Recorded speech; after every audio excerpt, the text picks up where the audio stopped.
nothing stops her. Go ahead, try throwing her a challenge. She has learned to overcome a lot. Health, circumstances, logistics. Her mind and body work together to make things go from bad to good to great. And she so generously shares her wisdom from the language of thoughts to the language of the body, from mindfulness all the way to jiu-jitsu. Let my guest inform and inspire you today with the wealth of her knowledge and her experience in life. Join me to ask 10 questions to my extraordinary guest, Cynthia Zabbat. Hello. Hi, Cynthia. Welcome. Thank you. I'm so happy to have you here because you're just a wealth of knowledge about everything. So I'm really excited. I'm excited to be here too. Thank you for welcoming me and thank you for this very nice introduction. Thanks a lot. It's just the truth. It's all my observation and the truth. So us, as we say, us. Okay. So just to start, Yeah. This is not a question. Just Okay. if you want to just tell us a little bit about yourself. Okay. I'll tell you something about my movement. Well, if whatever Yeah. you feel comfortable to, a little introduction from your Okay. end. I mean, from your perspective. Okay. I started dancing. Mm-hmm. I started dancing at 20 years old. It was not that, I was not that young. Mm-hmm. Younger, what I did was gymnastics, but I had to stop my gymnastic journey for some reasons. Okay. For Then- health reasons? No. Okay. It was like a family reason. Okay. Okay, so I was pulled out actually, and Oh. that was it left something in my heart. It was Right. really something very difficult for me to accept.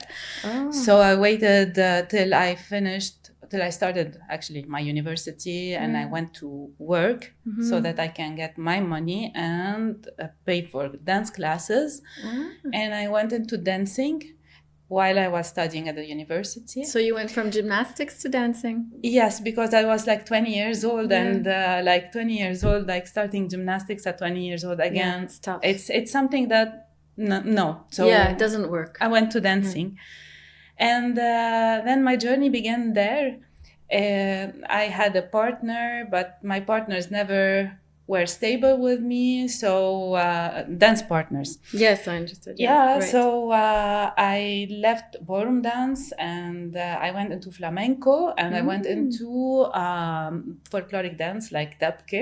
So I was Oh. in a dabke company. Okay. We traveled together and it was Really? really fun Okay. years. And for flamenco, I'm like I was having my guitarist, and we used to.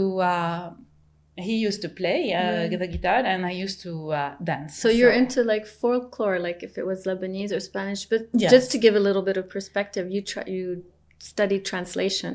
So Exactly. English to Spanish. So that's probably why you Yes. had a feeling for flamenco. The feeling for flamenco, actually, it was since I was young, like something attracts me towards Spain. So Pain. Spain. Oh, Spain. Okay. Okay. Sorry. Right. So when I was able to leave Lebanon, I left and I went to Spain and I stayed there for 10 years. Yeah. I got my master's in translation and I got married, separated, and like I lived a life, an intense, real intense life over there. And that's the country I chose. Okay. Why don't we start the questions? Yes. Okay, because they're all related to what you're saying anyways. Yeah, of course. But then just for a second, like I took a little bit of time. Then I went to yoga, and then I discovered Budokon, which is the way of a warrior spirit. Right. And I found myself there. How were you introduced to Budokon? Because you said you're in the Budokon space right now. How were you introduced to Budokon martial arts? What made you shift your life completely from translation flamenco into Budokon? Because you're not just adopting it as a practice, you're adopting it as a teacher. Yeah, it was a shift in my life, in my personal life, and it was a shift in my career and everything. Yeah, it's huge. I mean, yeah, actually, it all began with the separation when I separated from my ex. So I was down. Of course, I was sad. Oh, so Budokon came after the separation. Okay. Yes. So I was sad. I was feeling like a little bit like a victim, maybe. I was feeling like I did not deserve that. You know, Okay. all the feelings, A breakup is tough. yeah, it was breakup really is tough. tough, It yeah. was it was really tough. So what I did is I had to like to shift. I couldn't stay like that. The warrior I am. Like, Yeah, the inner from warrior. the inside. Yeah. And you know, there is a saying that whenever you are ready, your master's calls. Ah, okay, that's interesting. Okay. Yeah. So So at the right place at the right time, a little exactly. bit. Right. I was called to Okay. go there Okay. because everything around me was telling me like, you have to go. Why not go? And amazingly, I was in Lebanon, and my friend in Spain called me. She said, "Listen, Cameron and Melaine are going to Austria for a retreat in a 5-star resort over there in Kitzbühel. So why don't we go there? We can meet over there together." And I said, "Okay." So sorry. So Cameron and Melanie are the founders of the Budokon practice. Yeah, Cameron is the founder of Budokon. Melaine, his wife, is she's the co-founder of Budokon and Budokon University. So I said, yeah, let's go and meet there. But my friend did not come. Oh, you ended up going by yourself? I went there. Okay. I went, and they were in Austria. Then they went to Turkey. I went with them. Then they went to Germany. I went with them. Yeah, I saw you. You joined them whenever they come close to Lebanon. You're right away whenever there. they are in Europe. Even in August 2019, I went to see them in Miami. Budokon University was still in Miami. Right now it's in Montana. But in 2019, it was still in Miami. I spent with them a whole month. I slept, breathed, everything with them. It was wonderful. It was a life-changing. It's Budokon shifted my life from one place to another. It doesn't mean that I'm not doing flamenco right now, or I don't like flamenco. I like flamenco, and I still translate. But like I need to focus more on my Budokon. There is lots of things to discover over there. It's a path that I'm going. So right now you breathe, eat, and sleep Budokon. Yes. Okay. Yes. Okay. I can't do something else. I can't. I tried. Yeah. I see. I feel it in you whenever we talk. I mean, it just comes out of you. I tried. It's in your skin. Even though they told me this is a niche, this is very niche, nobody knows it in Lebanon. I'm the only one certified Budokon trainer here in Lebanon, so I'm fighting alone.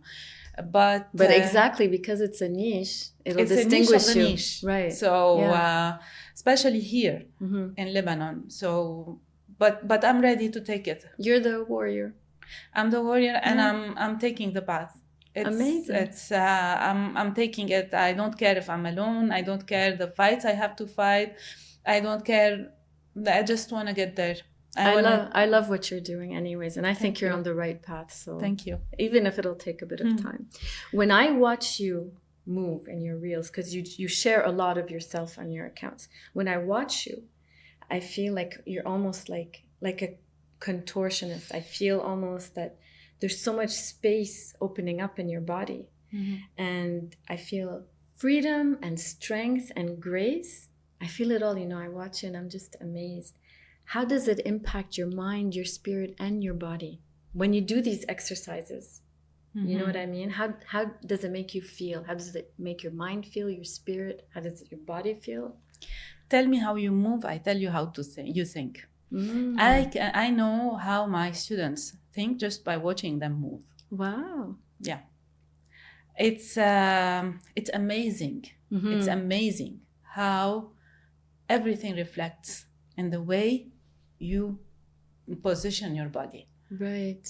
Okay? Yeah. If you are someone that's very shy, you always close legs. Yeah. Like you're always moving like this. Even though you are hyperlax. Yeah, even I never though you thought have about the whole the flexibility and everything.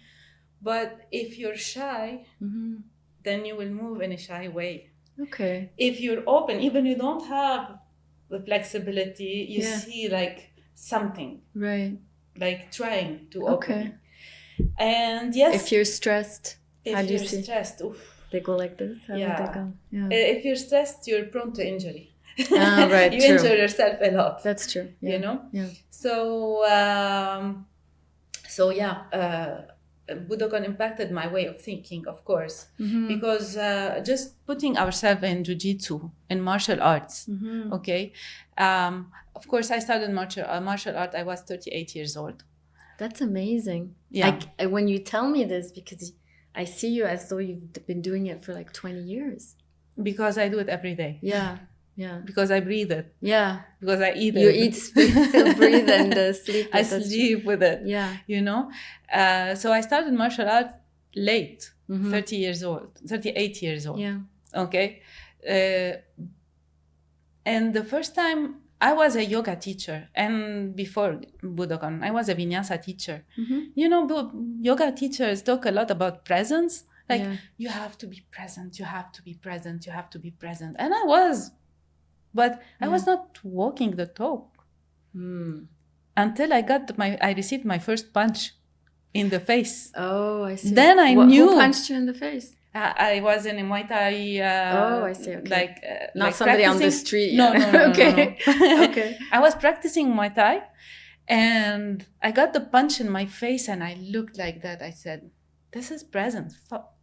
This is what presence means. Yeah. Like I talk about presence. I talked for years about presence, and I did not know what presence means. Right. It could mean different things. It's not just sitting calmly. But you can never be present if you're not a martial artist. That's the thing. I know this is controversial. I know that this is yoga people will not like it. But how can you be present now sitting? Yeah. You've got to have an action to be present. Where is the action to be present? Alive, you mean? Yeah, you have to be like, you have to be like in a active negotiation. Yeah. You have to be in a negotiation. Like when I talk martial art, it doesn't mean only the fight, the role. It can be a negotiation, a business deal, something that maybe a discussion that you're fighting. If you're not present mentally, you lose it. You have to always be focused. Exactly. Okay. And you can't be focused. You train your focus while receiving punches. Right. Yeah, we were just discussing this before the podcast about focus. Yeah, exactly. and of course, like for the jiu-jitsu, taught me a lot about presence. So right now, when I talk about presence, I know what it is. Like being aware of what's going on around you. Proprioception. Yeah. Everything. Okay. Fights teach you how to be present. Fights teach you lots of things. How to play the chess. Okay? You can't face life if you don't know how to play chess. Strategize. Exactly. Yeah. Strategy goes in everything. You can talk about it till tomorrow. But if you don't know what it is to think about your opponent, what is your opponent doing, so that you can let him or not, or maybe try to do something else, go your way instead of his way. So maybe like think ahead. And quickly sometimes. Quickly and of course, quickly all the time. Yeah. You know? Oh, so all these are studies. Like if you're not a martial artist, you should be in negotiations or in business deals and everything to understand them, not in yoga. Okay. It's more realistic. Martial arts is more realistic than yoga. Okay. After experiences seeing both, I can say yes. Yeah, you have more strength, I would say. Yes. In life with that. Yes. Yeah, mentally and physically. Yes. Okay. You have celiac disease. Yes. Which is sometimes difficult, although you know how to manage it right now. You also had knee surgery recently. So who can practice Budokon? Because you still practice Budokon. I mean, do you have to be super fit? Do you have to be super flexible? Is it better to start when you're young? Do we have to stop at a certain age? And there's something that's very interesting. So it's like a two-part question, I think. Your injury, you said, was due to your ego. It wasn't due to your practice. True. I love that. So this is a huge question. Sorry, but I thought this is a very important point to mention. It wasn't the practice that made you injured. It was your ego. No, it's never the practice. It's always the ego. Yeah. The ego of me, like, I want to win this game, or I want to get, instead of going with the flow. Yeah. It's the wisdom. But on the other hand, even sedentary people are injured. Yeah. You know, so maybe because they are sedentary. Yeah. Talking about injury, it depends from where you focus it. Yeah. It's a long way. Right. Okay, I try to tackle it like that. About my injury, I got it because it was because of my ego. It was not about the practice, of course. Yeah. I pushed myself more than I should, and that's it. Okay. Punto pelota. Punto. That's it. Yeah. In Spanish, punto. Punto pelota. That's it. Okay. Now, anyone can practice Budokon? Yes, everyone can practice Budokon, because Budokon is here first, and then in your body. If you're mentally open, if you're patient, if you're perseverant, if you have these qualities, if you're teachable, then you can be a student. You don't have to do like black belt Budokon. You can just start in white and you get to black. You start in white and you get to black. Maybe you get to black. Yeah. It's not about the outcome. It's about the process. Yeah. You enjoy the process. Yeah. You know? Yeah. So you're living. Maybe the process is going to take you to somewhere else. Okay. I never thought that I would be a Budokon teacher at 44 years old. 44. Knock on wood. Really. Yeah. You know? So you never know. And at 55, I don't know where will I be. Okay, so it's all about the process. You enjoy the process. Now, about injuries and pain, this morning I was reading an article, and injuries are like toxic people in life. You can't avoid them. It's impossible to avoid them. Right. We have to go around them. Okay? We have to deal with them. This is another thing that fights. But you can avoid toxic people at one point, but you can't avoid like your knee injury. You had to face it. You avoid this person, but another toxic person will come. Oh, I see what you mean. Okay, so you can't avoid toxicity. Yeah. Toxicity is everywhere. Right. It's like bacteria. It's like viruses. Yeah. They are everywhere. Yeah. And what you need to do is, like, maybe you avoid this person, but another person is coming, another type. This is a narcissist. Another type of toxicity. It might be bullying, or you will always be faced with toxicity. You will always be faced with injuries. You will always have viruses everywhere. Yeah. Okay, and you will get them, and maybe you will get sick from them. Yeah. Okay, but you have to deal with it. Right. So today I was reading this article from a very good scientist. You know the name? Yes, it's Biolane. Oh, right. You told me about it. Okay. Yeah. It's Biolane. And in this article, it was about a podcast that Huberman Lab, Andrew Huberman, did with Paul Mackey. He's the pain manager. He's a pain manager. Not a pain doctor. I think a pain doctor. Okay. I think. I'm not so sure, but it's a podcast on Huberman Lab. So anyone interested in pain management can go and listen to it. And you get to the point of pain. Whenever you have pain, you go there, you stop, you go back, and then you go back to the pain. And then you push yourself a little bit more. And that's how you deal with injuries. And that's how I did. It, you mean? You face it and you go through it. Okay, pain is just like the body is screaming. Right. You accept it and you work on it. Okay. Like even you're injured with, for example, I have a knee injury. Yeah. I have pain in some certain positions. Okay. Yeah. It doesn't mean that I don't do them. I do them. Okay. Even though I have pain them. Then you manage around it. Sort of. I manage around it, but sometimes I exercise this pain. Because sometimes I can push farther, you know? But I think you have to be very careful with what you're saying. Because some people will push themselves when they're not supposed to. If you don't understand anatomy, don't do that. Okay, yeah. Okay? Yeah. Like, we're not doctors. I I learn a lot. I read a lot about anatomy. Mobility is my work, my training. Okay, I'm trained for that. If you are not trained for that, ask a professional. You have to ask a professional. Okay. So that's something obvious. When I talk, I understand that people like. I went to a dietitian. Do I know about diet? I know lots of stuff about diet, but I'm not a dietitian. Okay. That's why when I needed to lose weight, I went to a dietitian. You know? Yeah. So I go to professional. If I need the plumbery, I don't go and do the plumber work myself. Yeah, I call go to a plumber. The plumber. Right. He comes and he fixes. Yeah. Okay? If I think I'm a smart ass that can do everything, then it's you become a toxic person. I have to pay for my ego again. Okay? So I have to be humble to know what I know and what I don't know. You'll have broken plumbing instead of a broken knee. Exactly. Okay? So it's very important to be humble. Humble is the key of everything. Humble, be teachable, know that there are stuff that you don't know, and just like work in whatever you know.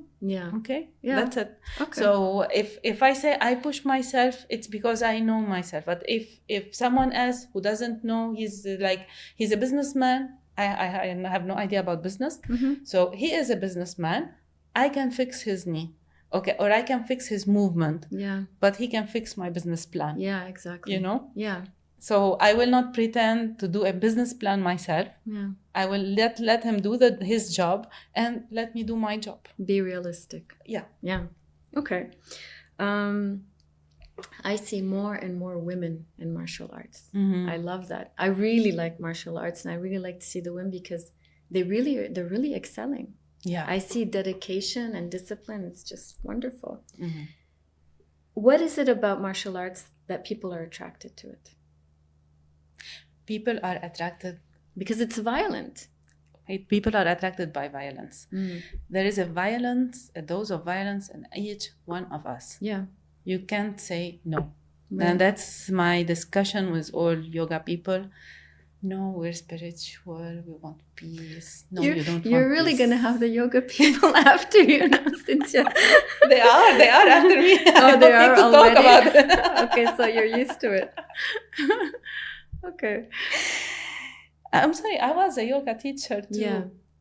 I'm not talking about yoga without being a yoga teacher. You're talking more about the philosophy rather than the physical part of yoga. Okay. But like someone who tells me that I'm peaceful. No.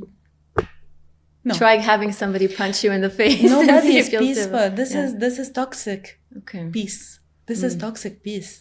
Everyone has violence. Look at the kids. Look at the animals. Everything instinctively. We have this violence. This is the vibe of life that we have. But in martial arts, what we do is we know how to channel it. You look at martial artists, we're not violent people. No, you're not. And actually, we avoid everything. We avoid fights. We avoid fight till the end. Okay? Why? Because we channel our violence on the mats, on something safe. We do it in a safe surrounding without hurting people. But then when we are faced and we don't have any other response, then we know how to respond. But otherwise, we are people who avoid it verbally, and we avoid it. It's a last resort. It's the last resort because we know the outcome of it. It's dangerous. We know exactly. We know the danger. We know the price that you have to pay for it. Okay, so we don't do that. Okay, so we are peaceful. Yes. With the instinct of violence inside. Channelize, we channel everything. We channel this violence that exists inside us. Okay. So that attracts people. People like to see violence. I mean, UFC is a very popular sport. Everybody loves to watch it. That's the most popular business on earth. Okay. So people like to watch them. And what about the wrestling, the professional wrestling, when they do it only for the fun of doing it without it's acting. It's acting, the theater, right? You know. So it's a big business. People like to see people getting hurt. What about the wars? What about everything? That's horrible. Yeah. Yeah. But that's how we're made. Again, injury, viruses, wars, like you can't live avoiding them. You can't live avoiding them. Mm-hmm. But you have to know how to channel all this, how to control. To control. You know? Yeah. Okay, so it's a way to control your emotions, I would say, no? Emotions. Violence is an emotion. I don't know. No? I don't know. It's anger. Even sadness can turn into violence. I don't know. Jealousy, envy. Yes. You think people do it out of happiness? All violence is about anger. No, not all of it. But I mean, if you're happy, you're going to have a tendency to be violent. If I'm on a mat, I would roll better. That's a controlled situation. But I mean, instinctively, you're not going to go and hit somebody in the face if you're happy. That's what I'm saying. I don't know. It's a debate. We'll save that for another podcast. I never thought about this. I don't know. We'll save it for another discussion. I really don't know. Going back to being a woman, you train men in jiu-jitsu. I train in mobility training for jiu-jitsu. Yes. What is it like sparring with men? Oh, it's and how do they feel sparring with you? Sometimes they are bullies. Really? Yeah. They can say, but in a gentle way. I love them. Yeah. I love my partner, my opponents on the mat. When they are male, they look after me. Okay. They look after us. They never hurt us. Mm-hmm. Okay, that's why they like martial artists are not violent. Yeah, they are very respectful people. Respect is something. It's a core in martial arts. Mm-hmm. It's a core, and that's like if you can see my eyes right now, like respect is going out of my eyes. Yeah. Okay, each I think martial art, ultimately is respect. Yes, you can't be a martial artist without this respect. Yeah, you have it like. It's a lot of respect. So my opponent on the mat, when they are males, they respect I wouldn't say my weaknesses, but my structure. As a sensei, female. Do they call you sensei?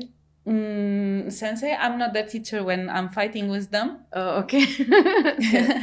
Maybe if I'm doing mobility with them, yes. Mm-hmm. But when we are fighting, we go to violent. We try to challenge ourselves. Yeah. I have my strengths with my mobility, and I slip, and then they have to catch me. Sometimes they cannot catch me. I turn, I open, and I can escape very well. Mm-hmm. Okay, but then they are strong. Okay. Then you know they come with their strength, and you know that they are strong. But it doesn't mean that I can't win. Mm-hmm. Mm. If you learn technique. Yeah.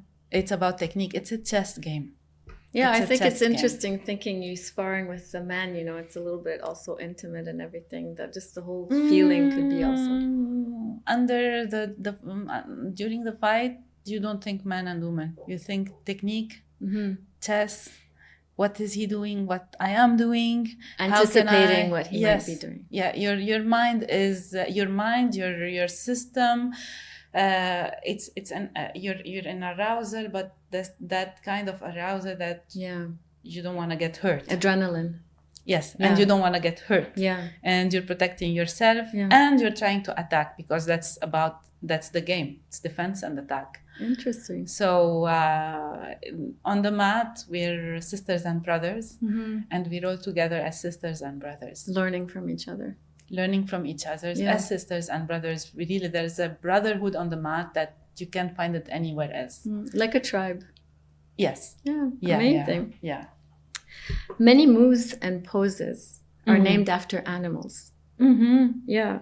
So what can we learn from these animals? I mean, do we have to? Is it better to learn mobility and movement from animals because they're so instinctual about it? When you see the dog or the cat, they wake up from their slumber, from their sleep, automatically they go into a downward dog pose. So do we learn from them? How should move?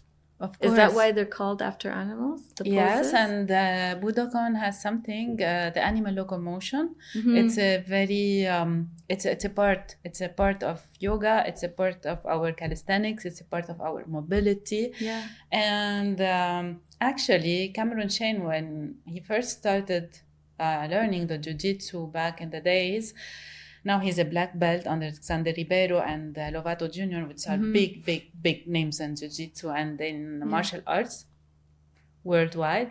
He started animal locomotion. Like there are lots of martial art inspired from animals, which is essentially mobility training, right? Yes, but it's like when you want to fight. Yeah. Like in the animal world, animals fight. You don't see a lot of people fighting. Yeah, you prey have to and see, the predator. right. Exactly. You have to see how a big bird eats the little one. You have to see how the little one escapes, or you have to see how the strategies that they put, like even what nature gave them. To help them defend themselves, right? And you learn from it. Nature gave you a lot of stuff. There is a book over there outside. Just looking at it, you can learn a lot. So we learn how to move. Like the catwalk, animals are very agile. Yeah. They are very strong, but they don't have muscles. You don't see their muscles. They don't have muscles? They have. They don't build muscles, you mean? I mean, you don't see they are not bulky. Yeah, okay. Okay? Yeah. So you don't see that. They are not bulky. They don't have biceps, triceps, and the big chest. And no, they are like, and then you see them so agile, so strong. Yeah. If you get caught in the hands of a gorilla. Amazing. Yeah, it's amazing how strong they are. They are even very the strong. Monkey hanging from the tree. I mean, you need upper body strength for that. So. Exactly. Yeah. So you look at them and you can learn from them. It's like you look at your coach and you learn from your coach. I'll look at you and learn from you. Can I do that? I attended one of your classes. It was really wonderful, but except because of an injury, I wasn't able to continue. But it's really a unique experience, I have to say. Thank you. Martial arts, we discussed this a little bit. It's more than physical discipline. It's a philosophy of life. Yes. It's respect, being humble, patient, and resilient. That's it? Yeah. Okay. And of course, you can be strong. Is it like, is it realistic to apply to life? Of course. Of course. Life is a continuous fight. You wake up, you fight. That's it. Okay. You wake up, you fight? Yeah, I guess so. Yeah. I'm thinking about that now. Yeah, you wake up, you fight. You fight for your life, for the life of the people. It doesn't have to be violent. But you just have to continue. The fight can be a negotiation. Yeah. You know? Yeah. It can be a negotiation with your son. Yeah. That's quite a struggle and a challenge. I mean, yeah. Or maybe with yourself. Yeah. I don't want to wake up. I want to get out of bed. I would love to stay here. Procrastination is nice, you know? Yeah, that's a huge fight, procrastination. You're right. Life. I don't feel like training today. Exactly. Yeah. But you drag yourself to the gym, you know? Yeah. And that's the fight winning. It's always I'm going to wake up very differently now every morning. And there's something that we say in Budokon, because we say Os to the warrior inside each one of us and Namaste for the yogi inside each one of us. Oh. There is a place for the yogi, the sit and the sword, you know? You have to know how to decide now what to take, the sit and the sword. It's completely not realistic to have the sword all the time. Yeah. Sometimes you have to sit and observe. Yeah. Fighters, warriors. Calm. Yeah. They have their time to observe. They are not all the time in the ring. They are not all the time fighting. There is a time for a sit. And when you sit, we don't connect with the upper. We connect with our body, with our breath. Like, this is something else that everyone asks me, oh, you do yoga, that means you connect with the upper. No, I don't connect with the upper. I have no connection over there. I connect only with my breath. If you can connect with your body, if you can tell your hand to move the way you want it to move, after that, maybe you can go and connect with the upper. But right now, learn how to connect with your breath and your body. So that you can relate. to the upper. This is something It's personal. Like I obviously. think there is a philosopher, I think it was Kant, that said that Immanuel Kant. these are the limits of life. Yeah. Why should I think about this and that? If only I don't have time to finish the limits of life, to think about my life. Why should I think further? You know? Yeah. So I think it was Kant, if I'm not. So master where you are at the moment. Exactly. Yeah. Like, if you want to be fully present, master your presence. Can you? Not right now. I still need a lot of work. Exactly. Yeah. Then you master the future, the past. Yeah. Then you master whatever you want. One Just step like at a stay time. there. Yeah. Stay there. Okay, I'll stay. I'll master Ground. my moment. I'll master my moment. Yeah, for everyone thinking that I'm a yogi, I can fly. I can't fly. But you can do a lot of different animal poses. Yeah. Maybe not But fly like an eagle. I But can't you can fly. Yeah, you can do the rest. So you have met, like we mentioned before, Cameron and Milane. Yes. Yeah, Shane, the founders of Budokon. Yes. Cameron is Mota. And you've experienced their workshops and you lived with them and everything. What do they think of you being a pioneer of Budokon in Lebanon? Yeah. And you're a woman. For women and men, they don't care a lot about. No, they don't. Yeah. But Yeah. I mean, do they appreciate you more maybe because you're a woman pioneering in a patriarchal society? There's something in Budokon that we learn Mm-hmm. a lot. We're not special. Nobody's special. You know, we are not special. Humility. I'm not special. Yeah. Yes. That's being humble. Right. So I'm dealt with like everyone of the Budokon is dealt with. I have a special relationship with Milane and Cameroon. I love them. I love them. I Yeah. love them. They are full of love Yeah. and generosity. They give you everything they have. That sounds very yogic. No, because in Jiu-Jitsu we love each other to death. Okay. To the choke. Okay, to the choke. Okay. You know, so they are very generous. They help us a lot. Mm-hmm. They help us all a lot. We're just like we're family. Yeah. We're tribe. So we fall together, we rise together. It's always we are all together. Yeah. You know, Yeah. there is nothing special for anyone. Like we're not special. Okay. You know. Oh, that would be awesome if they can come here one day. Oh, that's my dream. Yeah. That's my Really? dream. To like they would love to. They would love to. We'll see as time goes by how Never things know. evolve. Yeah, exactly. You moved back to Lebanon from Sevilla. Yeah, I moved back in 2017. Yeah, what made you want to come back? I mean, things are not like super easy here. Yeah, my separation. I told you already Yeah. that my separation, with my ex was really hard on me, Okay. and being alone in Sevilla, it was a bit hard on me with all the memories. Oh, I see. Okay. Emotionally, you mean? Emotionally, it Yeah. was I couldn't stand it Okay. emotionally. So I moved, but right now I can go there. It's okay. Like, You're okay. You're over I'm it. healed. Yeah. You're mastering Totally. the moment. Yeah. Not Exactly. totally like. So, last question. Yeah. What makes the ordinary extraordinary? The extra steps that you take. You know, Yeah. I like when that. you're tired, Yeah. you don't stop. You count to 10 more repetition. That's what makes So the you- extra 10 push-ups, yes. for example. Yes. Yeah, yeah. The extra 10 push-ups, Yeah. the extra 10 steps, Mm-hmm. the extra 10 everything, pull-ups, Yeah.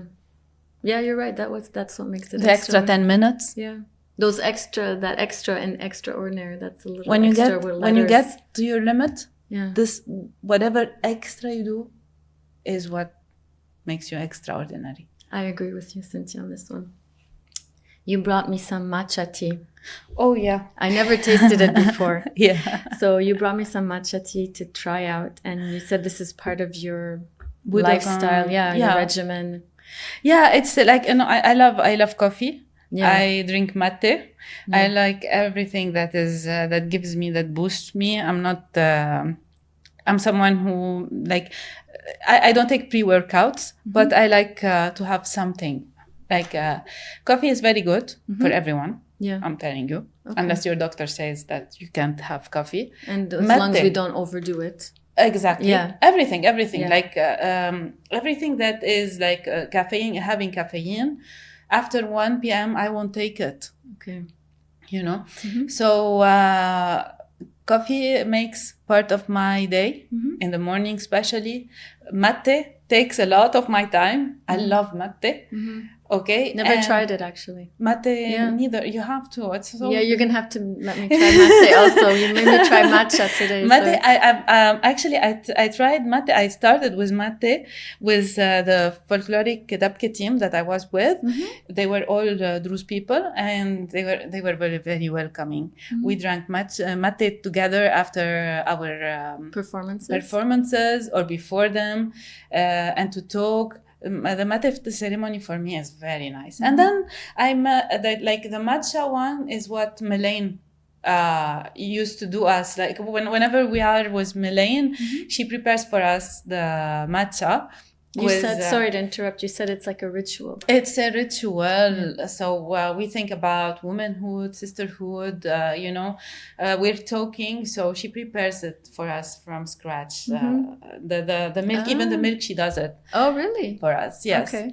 So dairy milk? No. Oh, okay. She does the almond, like she put them in the mixer, and then the matcha with the foamer and everything. Yeah. So and she always give us like a gift, the matcha bowl and everything. Nice. So it's a part of something that she really likes. So she enhances the Budokon experience with it. Yes. Yeah. Because in Budokon we have everything mixed.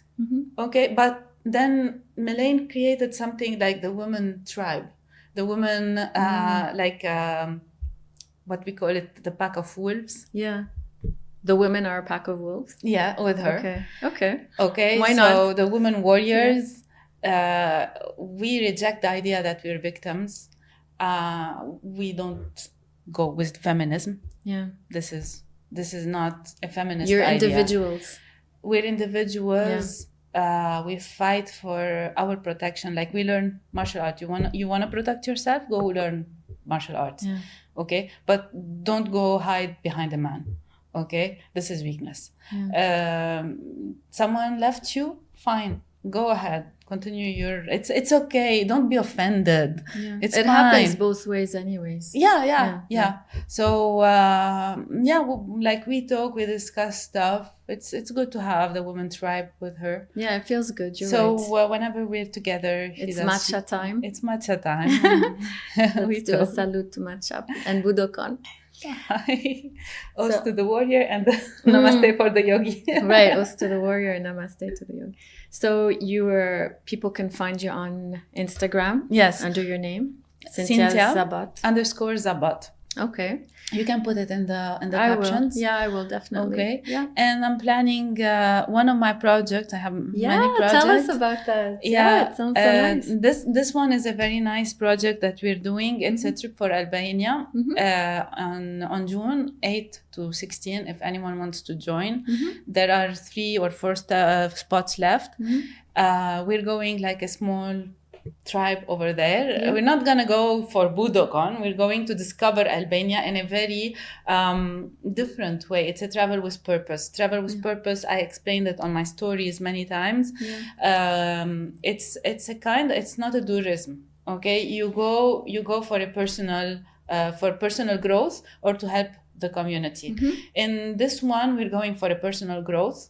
So we will have time to journal, we will have time to meditate, we will have time to work out, we will have time to raft, to hike, to discover all Albania. We will be in hotels very typical of the countryside. Nice. We will eat with the people. Wow, that's with amazing. Albanian, not in tourist places. So it's something. So if anyone wants to join, just write me, and I'll put you in contact with the people. Otherwise, I have other projects. Yes, you have continuous projects. Yes. You're teaching, people can join. I'm going more into teaching. I'm going more into sharing my work, sharing the work of Budokon. here in Lebanon. I really believe in that. And even though I have to clap alone, I will clap alone until someone else help me to clap. I will high five you. Yeah. Yeah. Let's definitely. do it. Let's do it. Yeah, definitely.